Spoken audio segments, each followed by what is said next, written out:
Bom, ok, na aula de hoje, então, nós veremos aspectos gerais aí de correlação clássica, como falamos anteriormente, e como introduzimos na aula passada, né, como que medimos, na verdade, a informação sob o ponto de vista de sistemas quânticos, com base na entropia de von Neumann.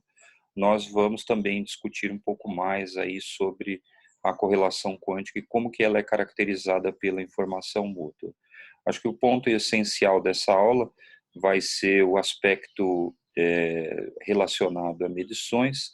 É um ponto um pouco distinto assim de sistemas clássicos, porque toda vez que você atua sobre o seu sistema quântico e você obtém, né, uma maneira de você obter uma informação parcial, você obtém uma informação tipicamente local, né, sobre um desses sistemas, né, e ele pode, né, de fato, como vimos, estar correlacionado de uma maneira quântica, ter uma correlação não local ou uma correlação estabelecida pelo estado do sistema quântico, de tal forma que você, medindo um deles, né, você tem ou não informação da correlação do sistema e do sistema conjunto, dependendo do tipo de estado que você tem. Tá? Então, esse é o foco. Então, acho que esse seria um ponto em que a gente recobra tudo aquilo que a gente falou a respeito de medições de sistemas quânticos. Então, medições de sistemas quânticos, a gente gastou um tempinho falando sobre o postulado 3 de medições do ponto de vista de estados, como vetores, né, de estados, e depois como operador densidade, e agora a gente vai aplicar isso. Então, essa aula é quase que uma revisão do curso, né, só que com essas novidades que eu acho que eu percebi que elas trazem, né, uma maior compreensão sobre as peculiaridades e o que a gente vai ver, né, em breve. Tá? Só peço perdão pelos slides em inglês, eu estou aproveitando, na verdade, o que eu já tinha para poder, né, para acho que ficar uma aula mais completa, mas está em inglês. Tá? Bom, o primeiro ponto que nós veremos, né, acho que é essencial. Eu não vou falar tanto dessa parte de aplicações, mas vou deixar o slide disponível para vocês. Então, quem quiser ter uma olhada nessa parte de aspectos termodinâmicos, eu falaria isso numa outra aula que eu preciso ver se nós vamos falar, de física da informação, em que nós vamos relacionar demônios de Maxwell e também como que eles ficam do ponto de vista de sistemas quânticos. Eu acho que essa vai ser talvez a nossa última aula, né? Acho que última coisa que nós vamos falar sobre essas correlações. Mas antes de mais nada, a gente precisa falar desses aspectos mais gerais, né, e fundamentais, e das relações que nós temos com relação à informação mútua. Tá?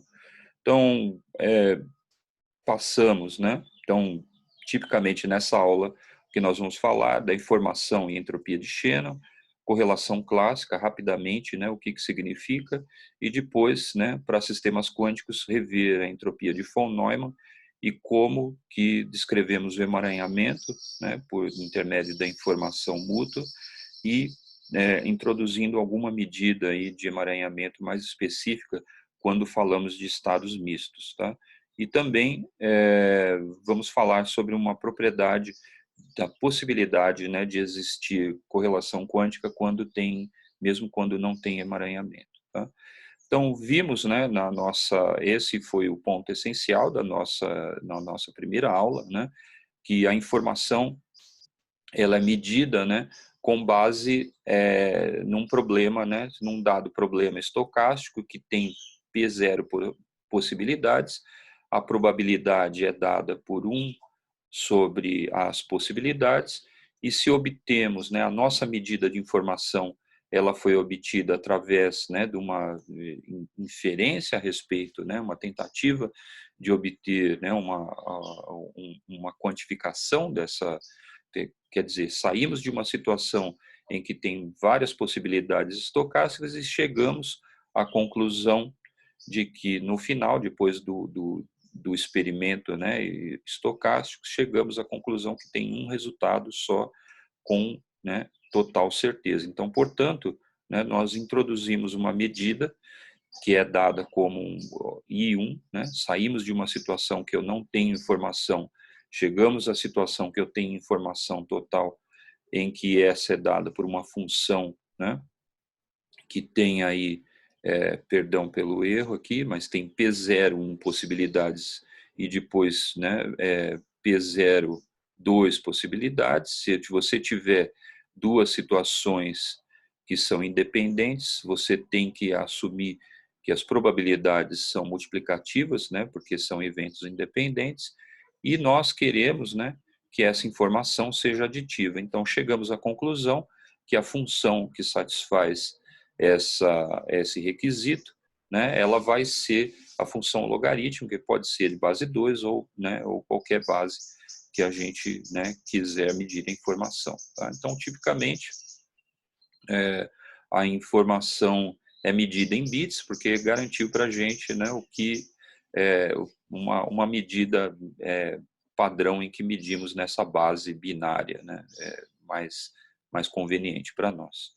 Então, quando generalizamos para N símbolos, né, mesmo medindo na base 2, chegamos finalmente, né, isso é tudo repetição do que vimos anteriormente, chegamos à informação, né, de Shannon, ou a entropia de Shannon, que era dada, né, em termos da nossa distribuição. Essa distribuição é importante, né, dizer que quando temos eventos que são que têm probabilidade idêntica, né, todos eles, né, então temos uma situação que essa entropia de Shannon é igual à nossa informação requerida para cada símbolo. Tá? Então, a informação de cada símbolo vai ser igual à média, né, da informação de todos os símbolos, como sempre. Tá? Então, ela é igual à entropia. Mas o importante, né, que mesmo que quando não tratamos com sistemas equiprováveis, né, essa informação está medindo a média, né, dessa informação requerida ou a média do logaritmo de P de X. Né? Bom, propriedades, revendo, sabemos que se eu tenho um ou mais, né, dois ou mais sistemas, ou nesse caso, variáveis aleatórias, eu posso combinar essas variáveis, né, de alguma forma elas podem ter alguma dependência entre si. Então, se eu tenho uma variável aleatória x, eu tenho uma entropia associada a essa variável. Se eu tenho uma variável y, eu tenho a entropia associada a essa variável, e se elas têm, né, de alguma forma, alguma correlação ou não, eu posso identificar essa correlação, né, via a informação, a entropia conjunta, posso escrever em termos da probabilidade de ocorrência conjunta dessas duas possibilidades, né, para x e para y, tá, conjuntamente.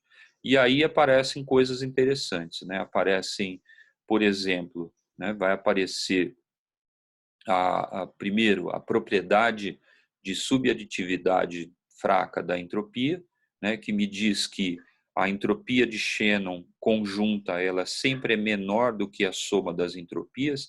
Então você pode pensar que a minha ignorância a respeito da entropia das duas variáveis conjuntamente, da ocorrência dessas variáveis, ela sempre vai ser menor ou igual, né, a minha ignorância de cada uma delas independentemente. Tá? Então, quando é igual, sabemos que é a propriedade aditiva e essas duas variáveis não têm nenhuma correlação. Além disso, a desigualdade triangular se aplica aqui também. Tá? Então, temos um limitante inferior para a entropia conjunta. Isso tudo pode ser reescrito, né, com base nessa subaditividade fraca. A subaditividade fraca não é nada mais do que a positividade, né? Se você passa todo mundo para o segundo membro lá, então subtrai a entropia conjunta, nós temos que essa quantidade necessariamente é positiva, que é justamente a informação mútua. A informação mútua, dentro desse diagrama de Venn, essa representação, ela não é nada mais do que essa área, né, que está mais escura, aqui em vermelho mais escuro, que é a superposição das duas. Tá? Então, medimos essa superposição, né, uma vez, isso que é importante, porque se você simplesmente somar, né, as duas, sem subtrair essa parte da entropia conjuntamente, teremos aí uma redundância, né, na medida, e isso não é muito conveniente. Mas o que a gente pode introduzir, né? Outra maneira de tentar quantificar essa medida é com essa parcela, né, do diagrama de Venn que mostra para a gente, né, que eu tenho a minha entropia condicional. A entropia condicional reduz, né, condicionar reduz a minha ignorância a respeito da variável. Então, quando eu, né, tenho a minha entropia total menos a entropia de Y, vai sobrar essa meia-lua azul, né, que está representada aqui, que é a minha entropia condicional de X dado Y. Similarmente, eu posso escrever a entropia de Y dado X, né, e posso reescrever, na verdade, né, posso reescrever até a minha informação mútua, né? Vocês podem observar que, por exemplo, a informação mútua, que é essa área rachurada, mais a entropia conjunta de X dado Y, ela vai me dar a entropia de X, e se eu fizer ela por esse lado, a informação mútua mais a entropia, né, de Shannon condicional de y dado x, ela vai me dar a entropia da variável y. Tá? Bom, um ponto importante, né, que pode ser discutido e deve aqui dentro da nossa quando nós passarmos por sistemas quânticos, é que em sistema clássico, né, nós já vimos isso, a distribuição, a correlação de forma geral, ela pode ser distribuída à vontade. Tá? Então, por exemplo, vamos imaginar que eu tenho duas variáveis dessas estocásticas, a minha informação mútua ela é medida dessa forma, a diferença das entropias marginais com a entropia conjunta, né? Ela nem sempre tem também essa propriedade dela não ser sempre subaditiva, quando eu falo da informação mútua conjunta, né? E também a não subaditividade. Bom, isso são aspectos, né, importantes da entropia, né? Já vimos vários deles nos exercícios, mas vamos observar só um aspecto deles, né, em que a gente vai tentar analisar essa correlação de duas variáveis e vou tentar correlacionar uma dessas variáveis a uma terceira variável e vamos ver como que ela vai ser condicionada. Tá? Isso é um aspecto importante, porque quando vimos lá no final da aula a situação que vai acontecer para sistemas quânticos, vocês vão ver que isso não vai ser, né, acompanhado. Então, vou supor, né, que eu posso aumentar, inicialmente eu vou supor que eu tenho estabelecido uma correlação entre a variável x e y máxima. Então, eu tenho a minha máxima informação mútua. Então, na suposição, né, dentro dos limites da informação mútua, a gente sabe quando que tem que ser, né, qual que tem que ser essa informação.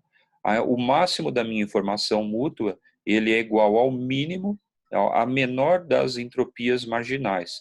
Então, se eu tiver que h de x, a entropia da variável x, for menor, né, do que a entropia, menor ou igual, pelo menos, né, do que a entropia da variável y, então, necessariamente, o máximo valor dessa minha entropia mútua, da informação mútua, vai ser a própria entropia de x, porque ele é o menor entre eles. Tá? Então, esse é o máximo valor que a gente consegue atingir na informação mútua. Então, tudo bem, estou condicionando a essa situação.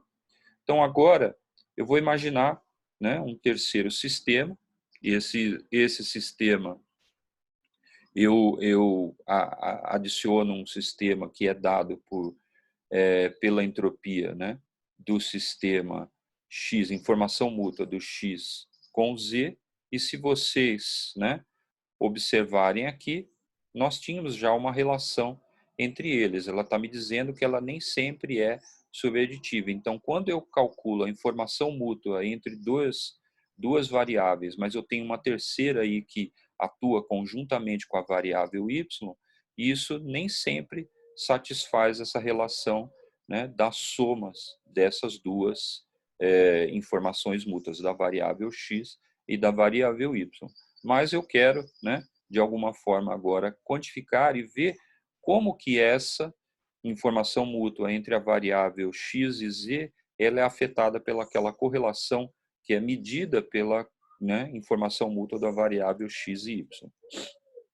Então, quando eu faço isso, né, com base nessas quantidades que nós escrevemos aqui, eu tenho que a informação mútua de x e z vai ser escrita como a informação mútua de x e y menos a entropia condicional de x dado z. Então, isso isso vale, né, de forma geral, né, nessa situação específica em que temos, né, essa medida dada por essa quantidade, em que eu tenho, né, que é a minha informação mútua entre a variável y com a x, ela é limitada e superiormente pela própria entropia de x, porque é a menor entre x e y. Tá? Então, tá bem?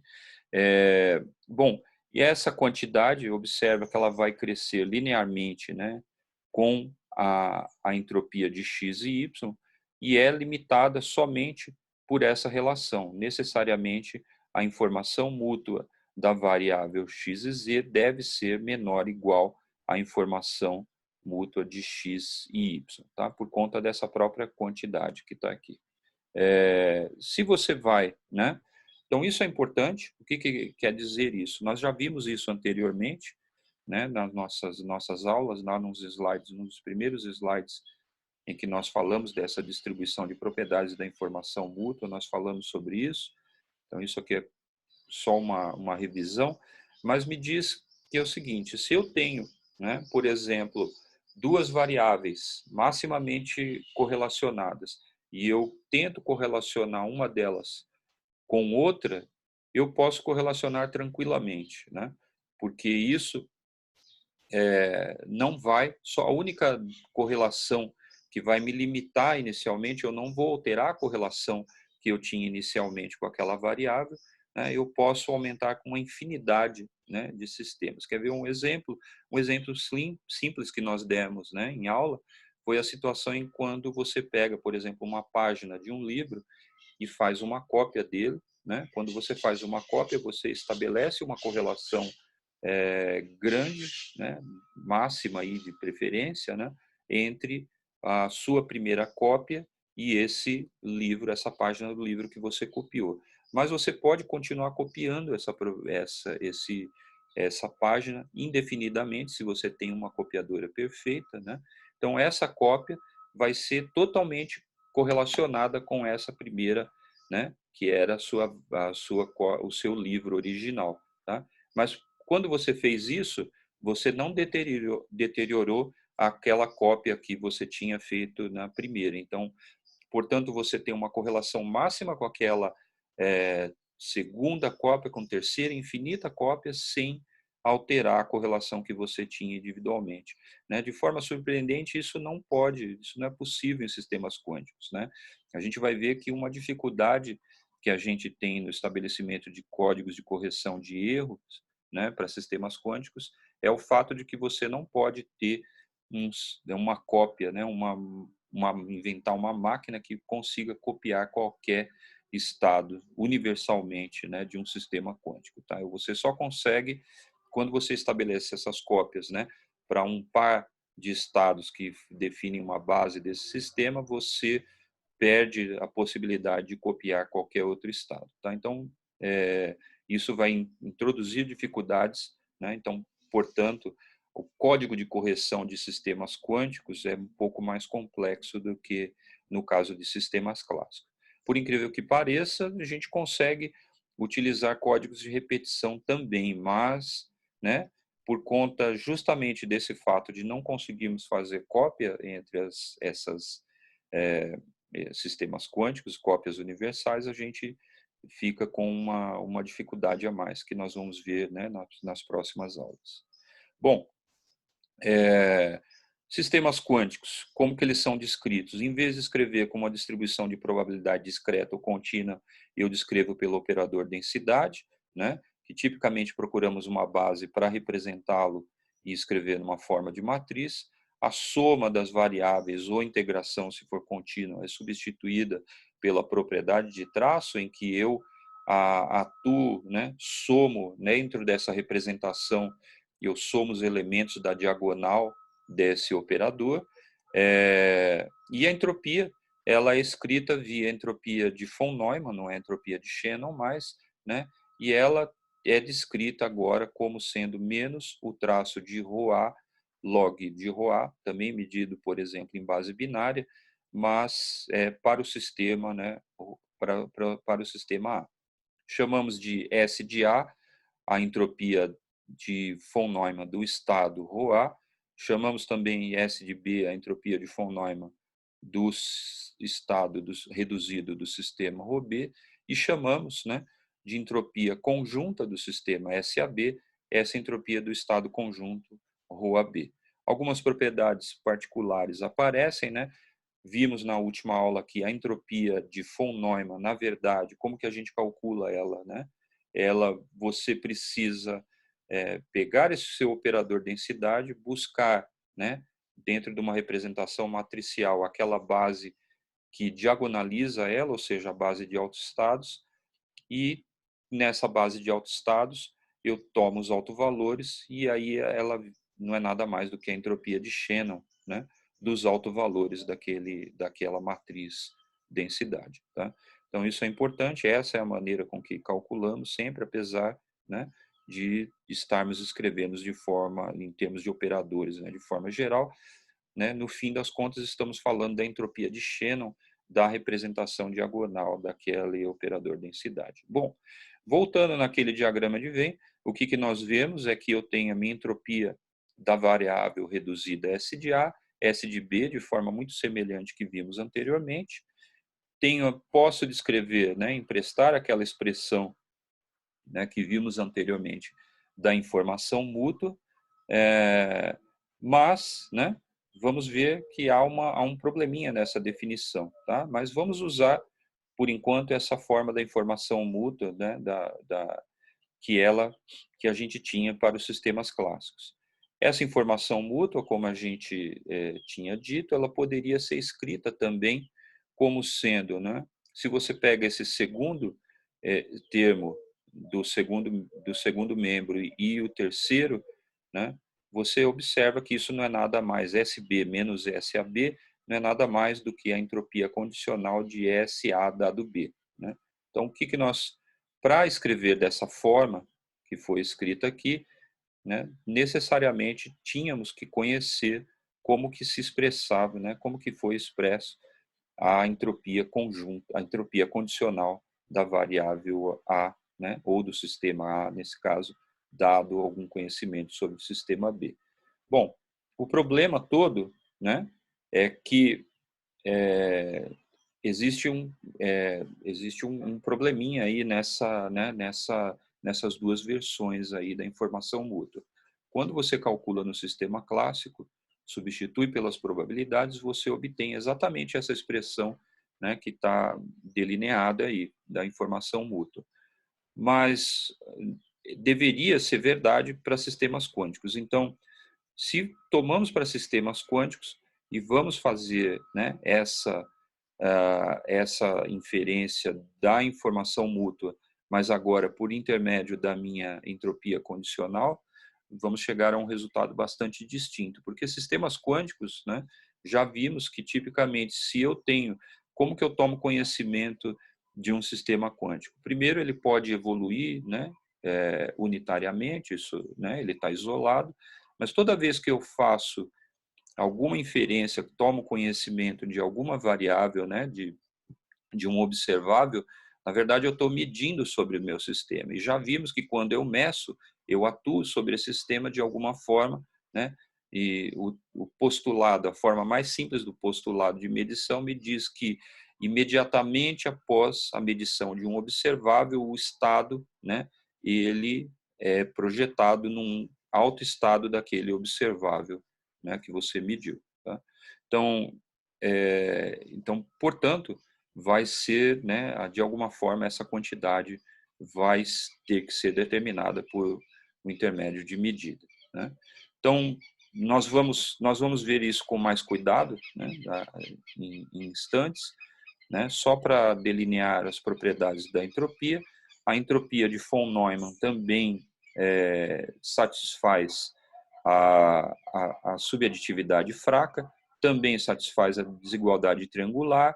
Essas conjuntamente têm um nome específico, conhecido como desigualdade de Dirac-Leib.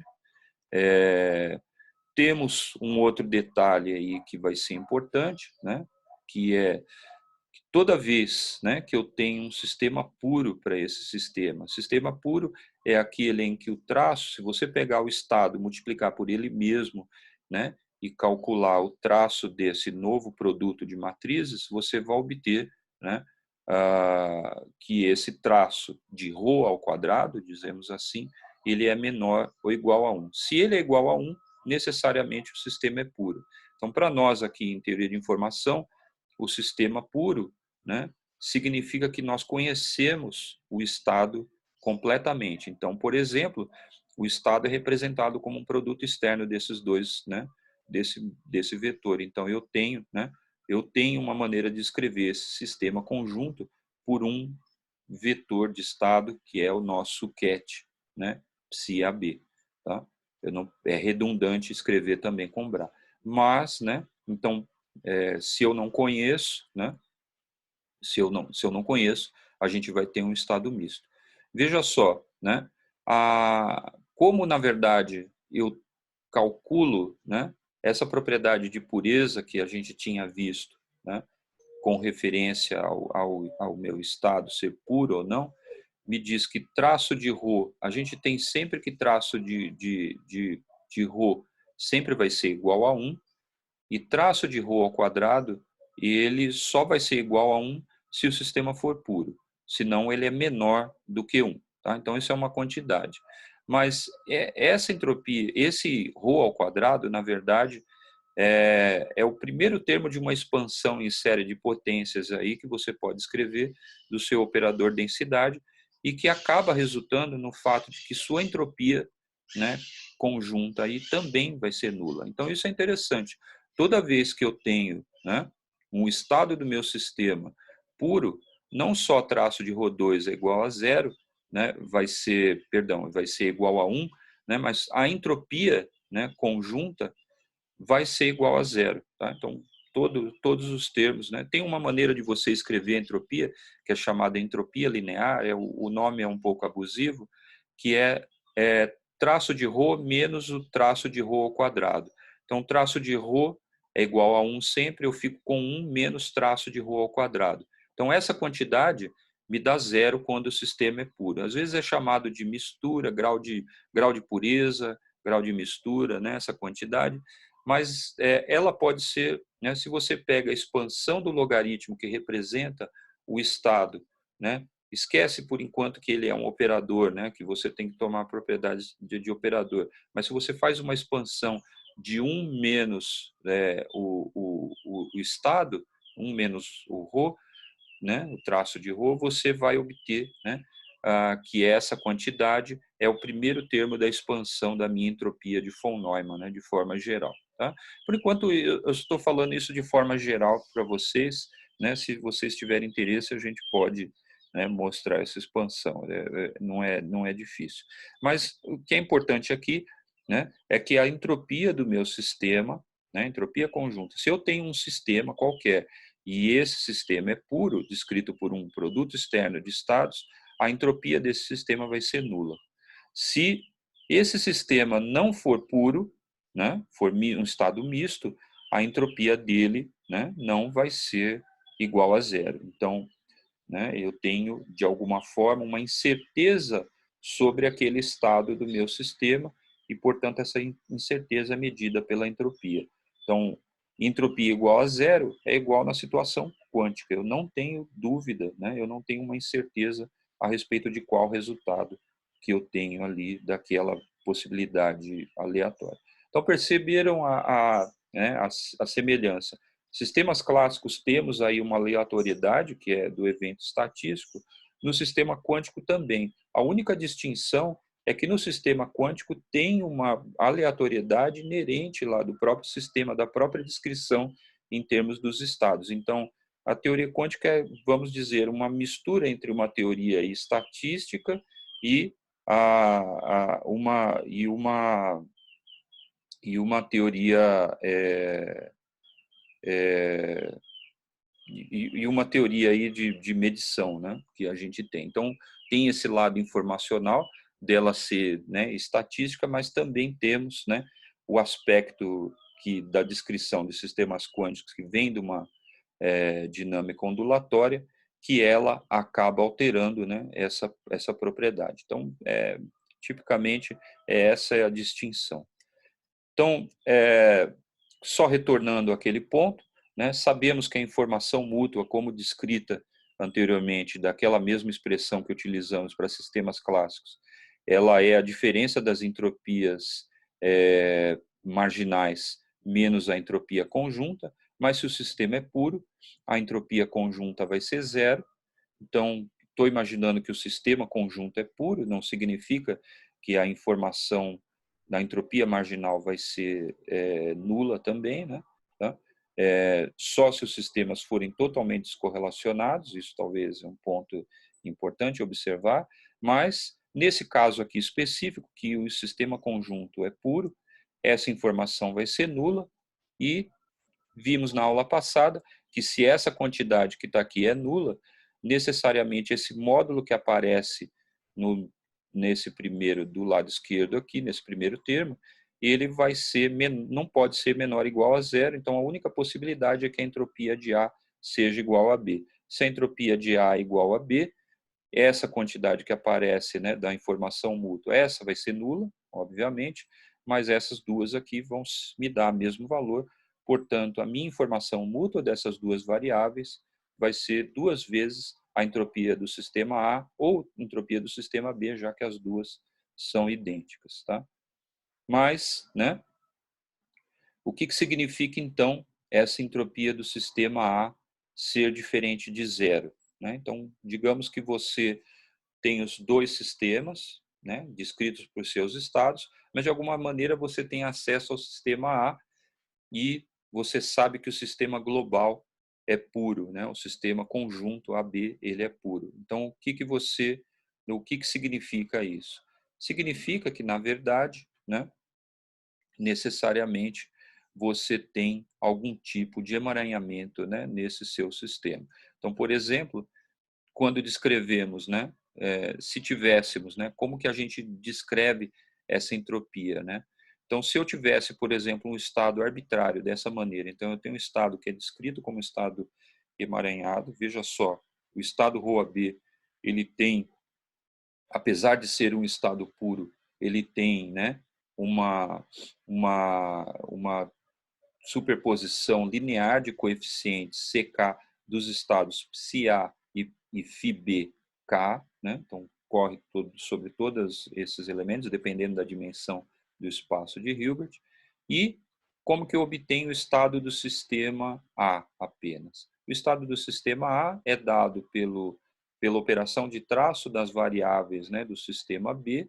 Então, eu projeto, né, faço projeções numa base nova e Φb K', somo sobre esses elementos, projeto em sanduíche, né, esse vetor que escreve conjuntamente, e o que você vai obter dessa operação, pela ortogonalidade da base, você pode utilizar isso, é que você tem uma soma nos coeficientes CK ao quadrado, coeficientes positivos, portanto, psi-K, né, psi também, tá? Isso aqui não é φ, tá errado aqui, é psi K de A, ou seja, um produto externo. Um produto externo, né, um operador, ou seja, é um operador densidade entre o ket e o bra do mesmo elemento, portanto, um elemento de operador densidade, um elemento de matriz, mas ponderado agora por esse módulo,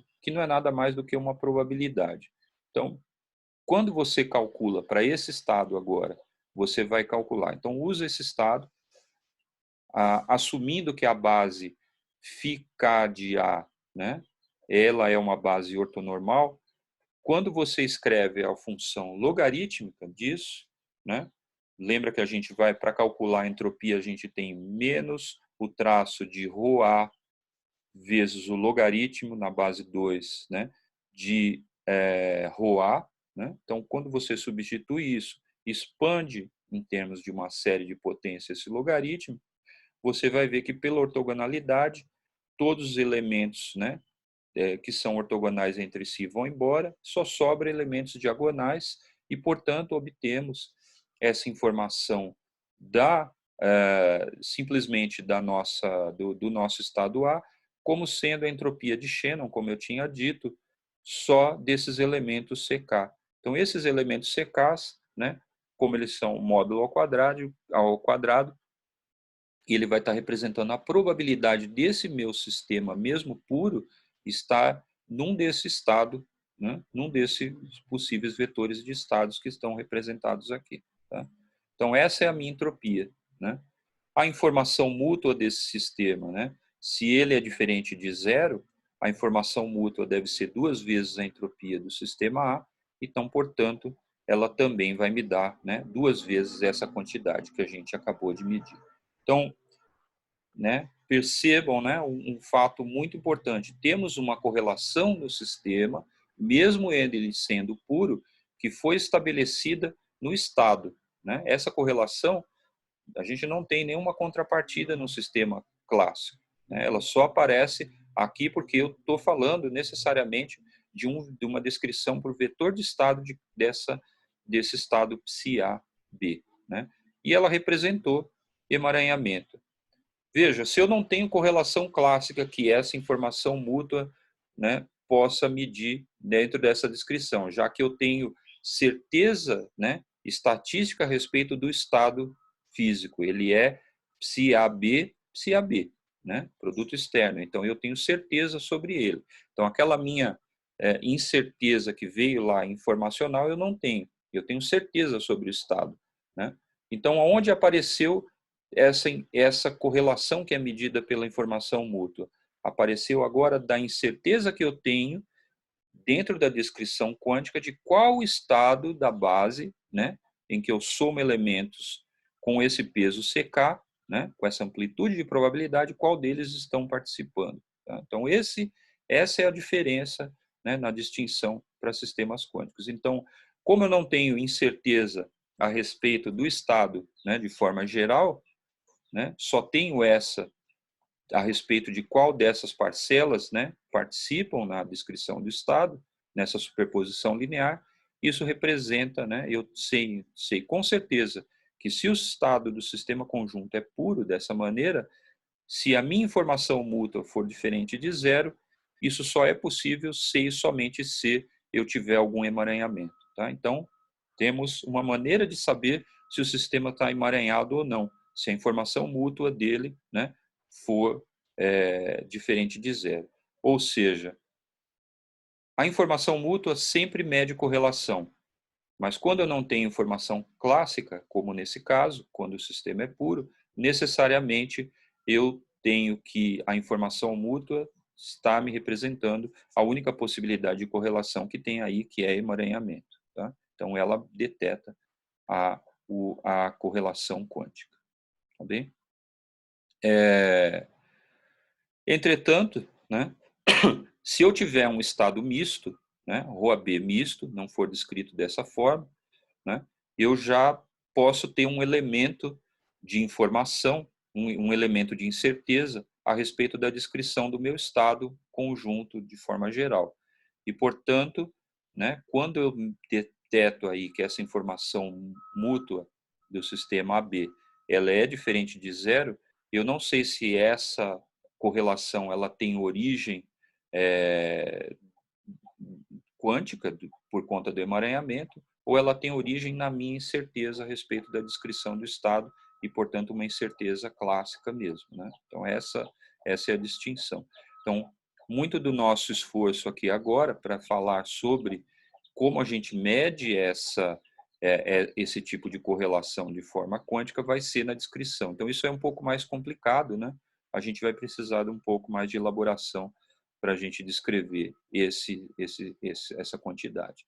Então, existe uma medida que é chamado emaranhamento de formação. O porquê é chamado desse nome, né, eu deixo para vocês olharem depois no resto dos slides, né, seria a segunda parte, né, dessa aula, mas eu não vou falar por enquanto, tá? Mas não pensem simplesmente como emaranhamento de formação. Então, quando eu não conheço o estado, né, quando eu não tenho certeza sobre o estado, o melhor que eu posso fazer, essa minha ignorância clássica, minha incerteza clássica, é atribuir, né, uma mistura de estados, que é representada por aqueles possíveis estados psi AB de índice I agora, que ocorrem com uma probabilidade PI, né? O melhor que eu posso fazer é somar sobre todas essas possibilidades agora com peso, né? Então, como se eu atribuísse uma média para o estado. Olha, se eu assumir como, né, entre todos esses estados, eu fizer uma média deles, eu vou estar errando pouco, né? Eu posso errar, mas eu vou estar errando pouco quando eu atribuo esse estado. Então, esse é o melhor que eu posso fazer quando eu não tenho um conhecimento certo. A mesma coisa de uma moeda, né?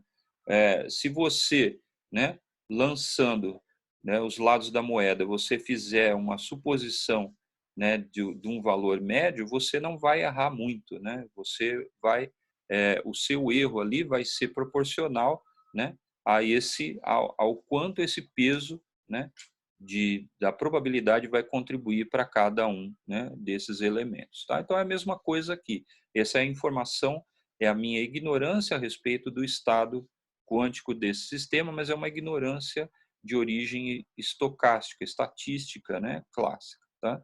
Então, olha só, nesse caso, se eu meço, né, a entropia do sistema A apenas, né, essa entropia desse sistema A, né, como que eu faço? Eu traço sobre o estado do sistema B, né, fiz aquela operação de traço e obtenho da forma com que eu expliquei aqui para vocês, né, anteriormente, eu obtenho essa entropia do sistema A.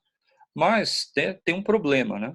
Quando você é, escreve esse estado nessa base, descrita em termos de estados psi A com essa probabilidade PI, na verdade, eu tenho uma liberdade absurda, né, da base com que eu escrevo. Eu poderia ter escrito, por exemplo, nessa base φI de AB, em que eu somo agora sobre todos esses elementos que ocorrem com uma probabilidade, uma distribuição de probabilidade distinta, que eu chamo QI.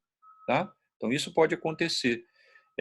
A questão é que essa quantidade, se eu calcular agora a entropia, ela vai me dar um valor de entropia totalmente distinto. Então, a gente tem um problema para esses estados, que são os estados, né, em que eu tenho uma incerteza a respeito de ignorância, a respeito de qual estado é que é de verdade.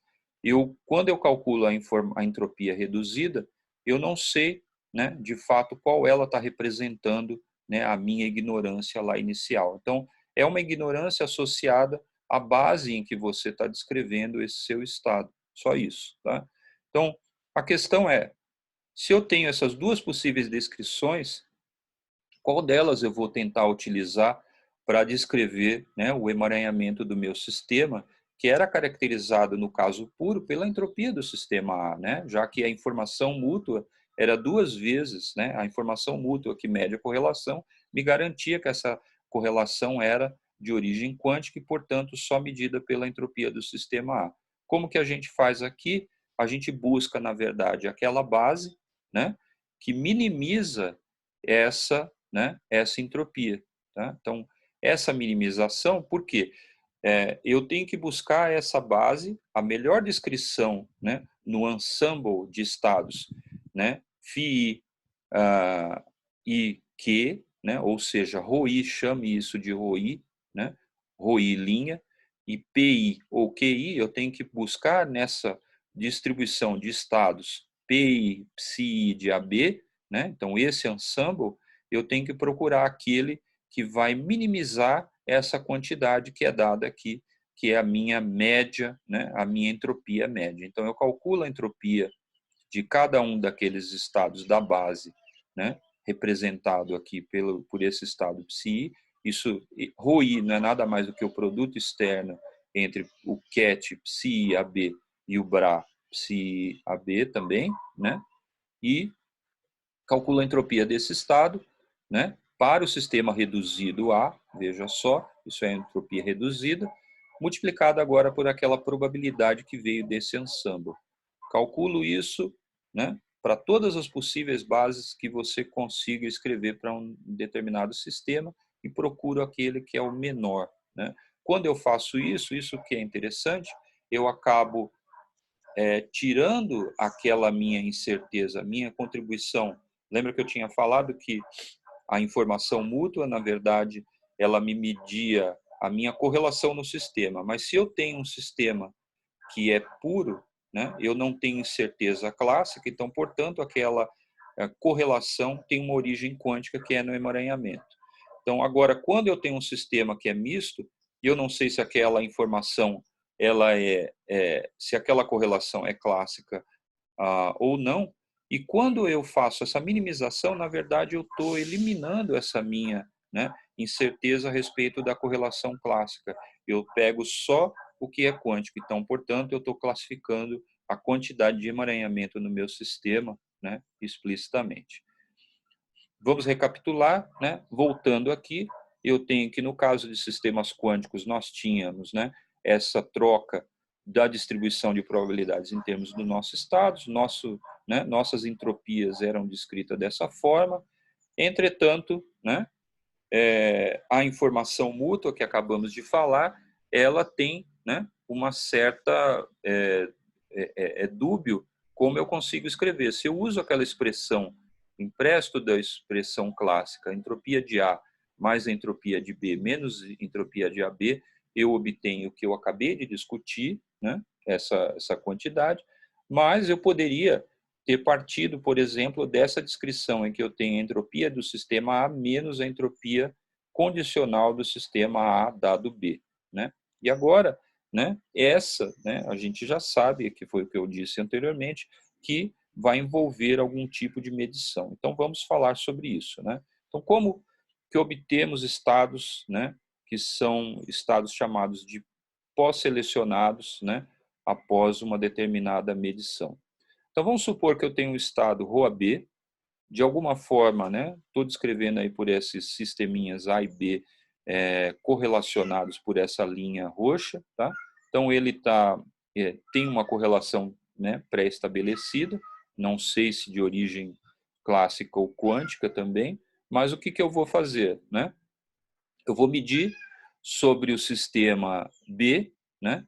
E eu vou dizer, por exemplo, que eu estou determinando que esse sistema B, esse meu aparato de medição, ele tem um resultado que eu vou chamar um resultado K, é um resultado clássico do seu aparato, é um ponteiro que está determinando qual valor, e toda vez que eu obtenho esse estado ρK, o estado do meu sistema conjunto ele vai ser agora descrito, né, por um estado ρAB projetado nesse estado, né,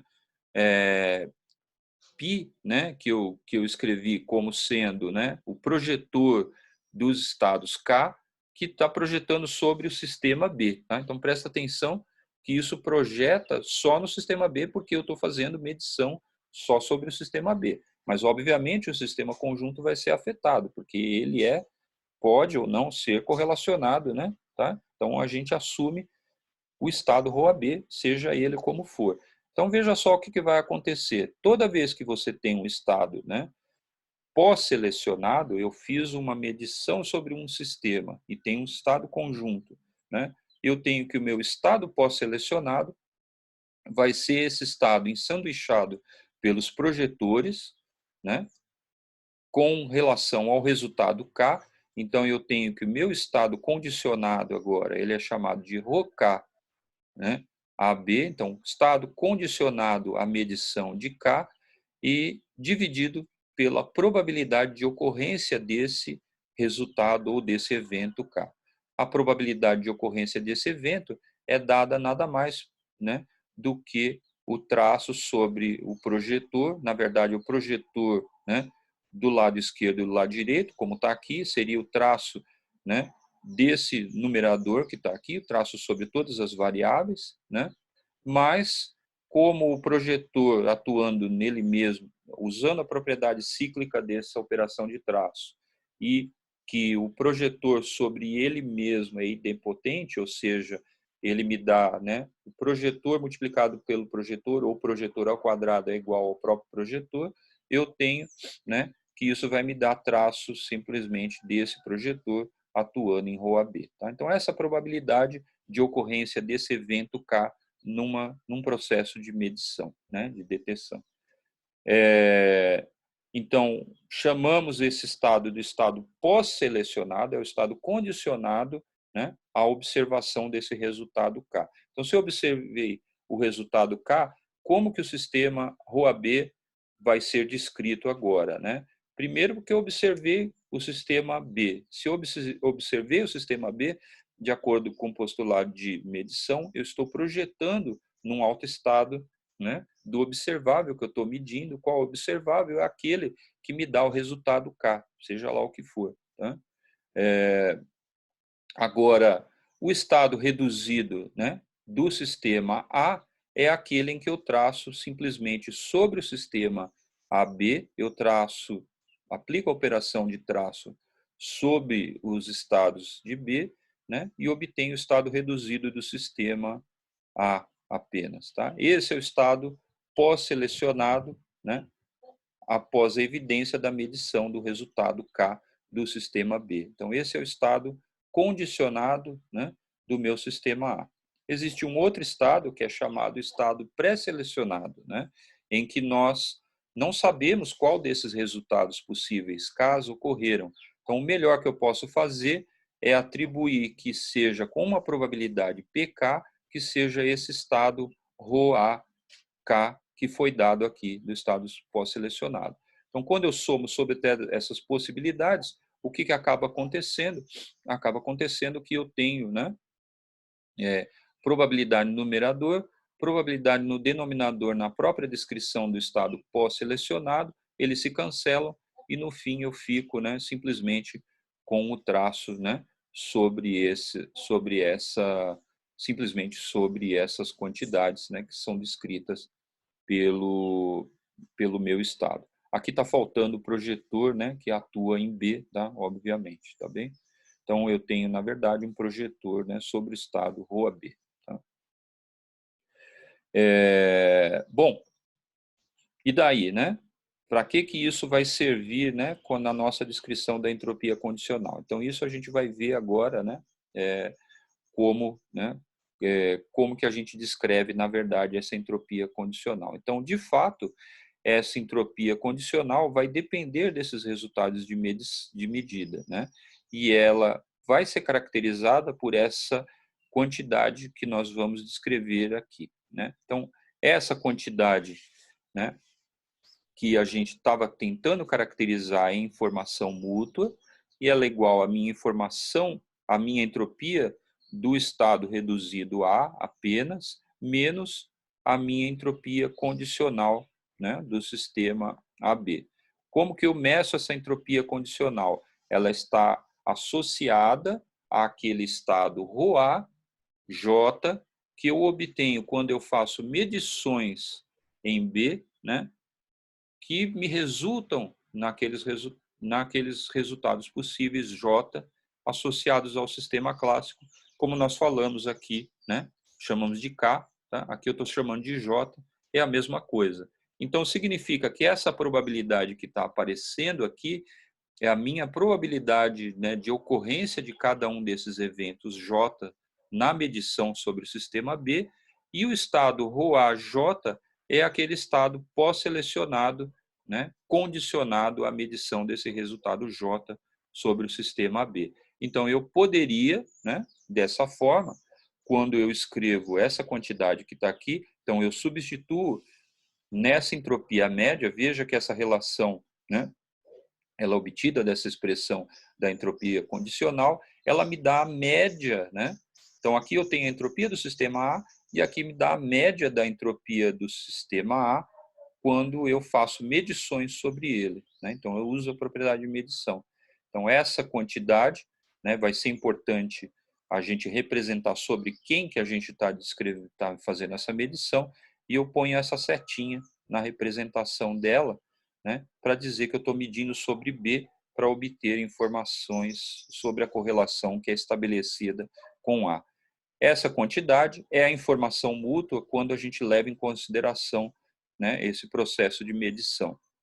Novamente, ela pode, né, dependendo da base que eu meço, né, assim como aquela quantidade que eu chamei de informação mútua, ela depende da base, né, dependendo de qual delas ela vai me dar um valor ou outro. Então, a gente tem que maximizar essa quantidade, né, pelas medições. Então, eu busco a base em que eu faço medição no meu sistema B e obtenho mais informação, né, a respeito dessa correlação com o sistema A. Essa quantidade é chamada de correlação clássica também, né, pelo fato de que você está tentando, num sistema que pode ser separado, né, não localmente, você faz medições num deles, medições locais, e obtém informação, né, sobre esse sistema conjunto. Então, se o sistema tiver, né, totalmente, né, é, só com correlações clássicas, essa quantidade está me dando o máximo dessas possibilidades, que seria justamente a situação em que, quando eu faço, né, medições no meu sistema B, essa quantidade, né, o segundo termo vai ser zerado e, portanto, só tenho a minha entropia, né? A pior situação em que isso vai dar zero é aquela que a minha entropia média é igual à entropia do sistema A, que zeraria, né, essa correlação clássica. E é aquela justamente que, fazendo medições locais, eu destruo o emaranhamento entre o sistema. Quando eu destruo, né, a entropia mede a ignorância a respeito do estado, eu tenho uma ignorância total a respeito daquele estado, que vai ser o próprio entropia do sistema A. Então, portanto, essa soma se reduz, a média da entropia é igual à média do sistema A como um todo, e essa quantidade vai embora, a correlação clássica vai a zero. Ou seja, a minha informação mútua com esse aspecto quântico, né, levando em consideração esse aspecto quântico, ela é nula, tá? Não tem correlação clássica. Ok, vamos resumir esses resultados. Então, eu tenho lá na minha descrição inicial a informação a respeito dos estados medida pelas entropias marginais, informação mútua, como emprestando a expressão que a gente tinha informação clássica, porque ela é uma boa expressão, ela mede a quantidade de correlação no meu sistema, só não me diz, no caso, quando eu tenho sistemas quânticos, se eu tenho correlação clássica ou correlação quântica, mas, né, eu agora aprendi, né, que quando eu faço medições sobre o sistema B, né, especificamente, eu poderia ter essa quantidade que está dada aqui, ó, e eu escrevi aqui mais explicitamente para mostrar que essa é a minha entropia condicional mesmo, né?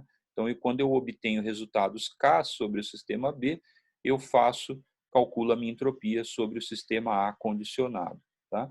Mas como eu tenho K possibilidades, eu faço uma média dessa entropia, né, sobre todas essas, né, com a probabilidade de ocorrência de cada um desses eventos. Então, eu obtenho essa parcela de informação mútua que nós dizemos que é a quantidade de informação da correlação, né, que é localmente acessível por medições em B. Tá? Obviamente, eu poderia ter feito também medições em A, obtido, né? Isso obteria uma outra meia-lua esquisita aqui, né? Desse lado esquerdo, tá? Que está me dando a informação que eu obtenho com B, né? Mas quando eu faço, né? A correlação que tem A tem com B, mas quando eu faço medições em A, tá? Existe uma quantidade, né? Na literatura que é interessante, que é justamente, vocês poderiam perguntar, olha, mas se isso ele chamou de correlação clássica, né?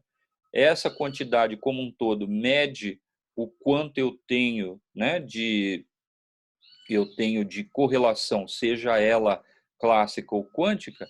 É óbvio que esse excesso aqui que está aparecendo, que não está marcado, representa alguma coisa. E é verdade, existe uma quantidade que é chamada de discórdia quântica, que ela é a diferença entre a informação mútua definida daquela maneira usual, menos essa quando eu uso propriedade de medição sobre o sistema quântico, tá? E ela tem uma propriedade interessante, porque eu tinha falado para vocês anteriormente que o emaranhamento media, né, a correlação, mas na verdade ele mede realmente a correlação quântica que existe em determinado sistema, mas não todas, né? Existe um resultado relativamente aí recente, 2001, né, que mostra que você pode ter sistemas, né, que mesmo que aquele emaranhamento de informação seja nulo, ou seja, ele não tem emaranhamento, eu posso ter, né, um estado, tá, que é um estado que não é emaranhado. Olha, esse estado separável, ele é representado por um operador densidade dessa forma, tá? Mas ele tem uma quantidade, a informação mútua medida, né, pela medida clássica, ela não é igual, né, à informação mútua por essa informação que leva, informação mútua que mede a correlação quântica como um todo, né? Então, portanto, eu tenho uma quantidade de correlação quântica no meu sistema que vem a respeito da minha descrição desse estado, tá? E é dado por essa quantidade. Curiosamente, quando representamos esse estado, né? Se você uma outra quantidade que a gente poderia ter representado, né? Eu não escrevi, é essa quantidade que eu meço da minha entropia condicional, né? Agora média, né? Quando você substitui as propriedades daquela medida que eu tinha escrito anteriormente, lembra que ela não era nada mais do que isso, exatamente essa quantidade que está representada aqui, né? Ela era menor, né? O mínimo da minha entropia média do sistema A, né? Apenas. Então, portanto, né?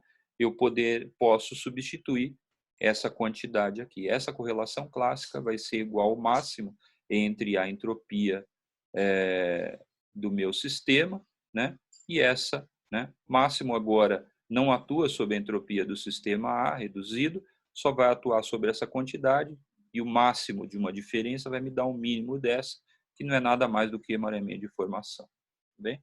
Então,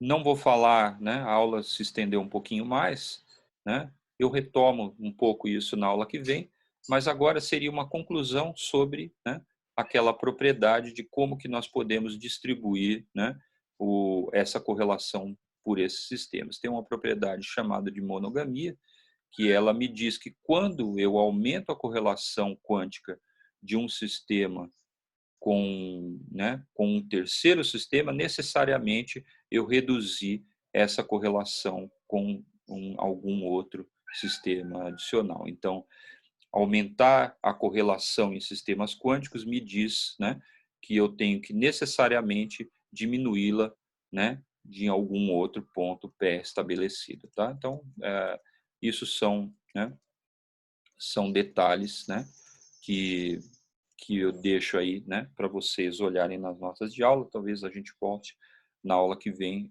falar sobre isso, tá? Então, o que aprendemos, né? A informação é medida em sistemas quânticos via entropia de von Neumann. Ela tem aspectos bastante distintos pela própria natureza dos sistemas quânticos. Temos dois tipos de estocasticidade, uma associada à minha incerteza na descrição clássica do estado e uma outra associada à minha incerteza da descrição, né, desse estado quântico como um vetor de estado.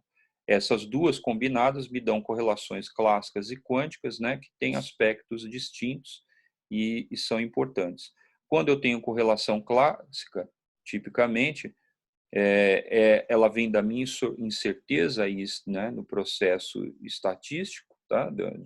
de atribuir um estado a cada um deles uma possibilidade, né? Assim como tínhamos uma moeda num dado, qualquer problema estatístico, mas nesse caso aqui agora temos, né, um outro elemento adicional. Quando eu tenho correlação quântica, essa pode vir do fato de eu ter algum emaranhamento no meu sistema ou alguma incerteza com relação à base que eu descrevo, né, o meu sistema reduzido, né, de forma geral, que era determinado por aquela discórdia, tá? Então, com isso, concluímos, né, essa aula de hoje e, né, podemos realmente aí passar, né, para as outras, né, na aula que vem, nós passamos para realmente a determinação, né, de ocorrência de possibilidades de erro, como que utilizamos, já aprendemos, né, alguns protocolos de comunicação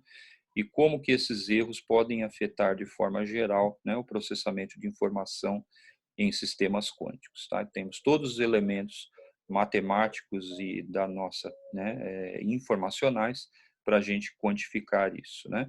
Aliás, né, vocês já podem adiantar, né, um elemento, porque vocês sabem, né, que a capacidade do canal ela está relacionada à maximização da minha informação mútua. Se a gente está falando tanto de informação mútua aí, vocês já viram, né, que tem duas maneiras de descrever essa informação mútua, de um ponto de vista em que eu empresto aquela expressão clássica e calculo a informação mútua geral, que contém correlação clássica e quântica, e daquela outra que eu uso a expressão quântica, em que eu faço medições locais e faço a inferência do estado completo, né? É obviamente que eu vou ter mais do que uma capacidade, tá? Então, como que eu represento essa capacidade? Vou ter que maximizar aquelas informações mútuas com respeito, né, a alguma incerteza inicial que eu tenho da minha distribuição, tá? Mas isso nós vamos ver, né, em duas aulas, tá? Nós vamos ver sobre isso, tá bem?